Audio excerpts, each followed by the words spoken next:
For Valentine's Day, of course, there is the Super Bowl. We're not getting too ahead of ourselves. This weekend is the big game, and you'll want to throw down a spread of finger foods for your fans at your house. Who better to know a great game day recipe than super sports fan, athlete, and mother to several athletes? Karen Mangum is taking position in our studio today, and you look fabulous. Why didn't you tell me? Well, Why didn't you tell me the dress code? I could have jumped in with you. I have to rep number 12 because Tom Brady is my favorite. Number 12. Number 12. Okay. And of course, there's another number 12 that I like a lot right, too. we know that too. Your son. It's kind of got double play there. Exactly, double play. No pressure. You do have huge sports fans to feed at your house. We do. And the Super Bowl, it tends to be kind of a big event, although we're all scattered this year, and everybody in this family is a Patriots fan. Okay, so we're pretty all right. excited about this game.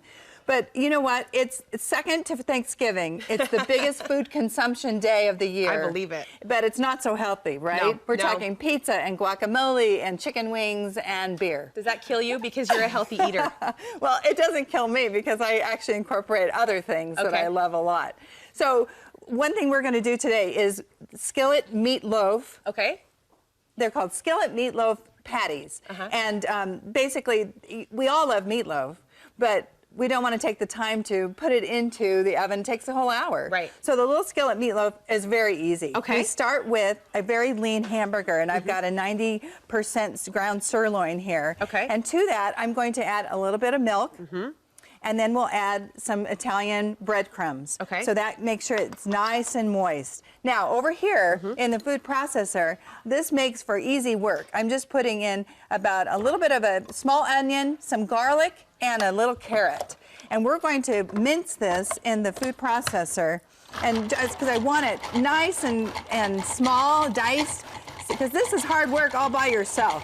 You just managed to sneak veggies into Super Bowl Sunday. Absolutely. Nice job, Mama. Yeah, we got to do that. So we take that and put it right into the mixture of the meatloaf. And you can put any vegetable you want in there. Yeah. Parsley, spinach, zucchini, lots of different things. Red peppers is awesome in this too.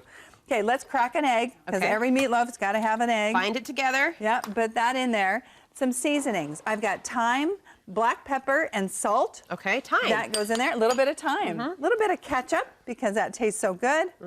And some Worcestershire. What's this? And this is mustard. Oh, okay. Yep, a little bit of either Dijon or other kind of mustard that you like. And that's it? That's it. So we're going to pull that together. You don't want to, well, here's a little tip with your meatloaf.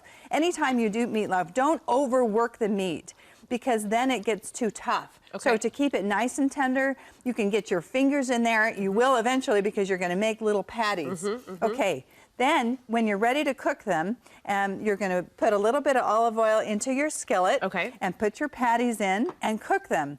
And then flip them when they're just about ready. And I've got these already ready to go. Ooh, yum. The patties are good. And you can see there's a little bit of residue in the pan.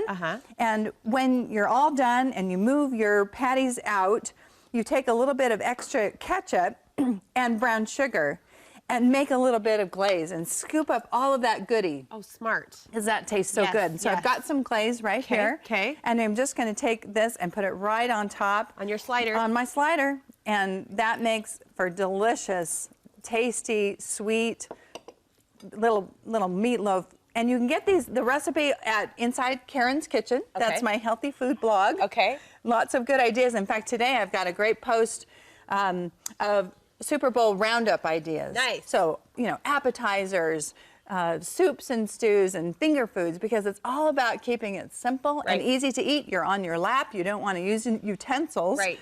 So that's the whole idea. It's the kind of food people appreciate too. It is kind of a sampler. I mean, you touched on everything from the soups to the sliders, and there's usually something for everybody on that table. Exactly, and be sure to make, throw in the color, the fruits and the vegetables. I love these boards that we can make, with just a variety of things that people can grab. Yes, exactly. They're that so people popular. can grab whatever they want off the board, and cute little ideas to display. Popcorn and pretzels, these are healthier snacks. I mean, everybody is satisfied. So no matter who wins, at least, the table looks fabulous. Yeah, and I mean, at the end of the day, time. we can at least check our box, right? Exactly. From the mom perspective. Thank you so much, Karen. You're we'll welcome. link you over to her website for this recipe on our studio5.ksl.com. Hope number 12 performs. That's awesome. We hope so too. Okay. Thank you.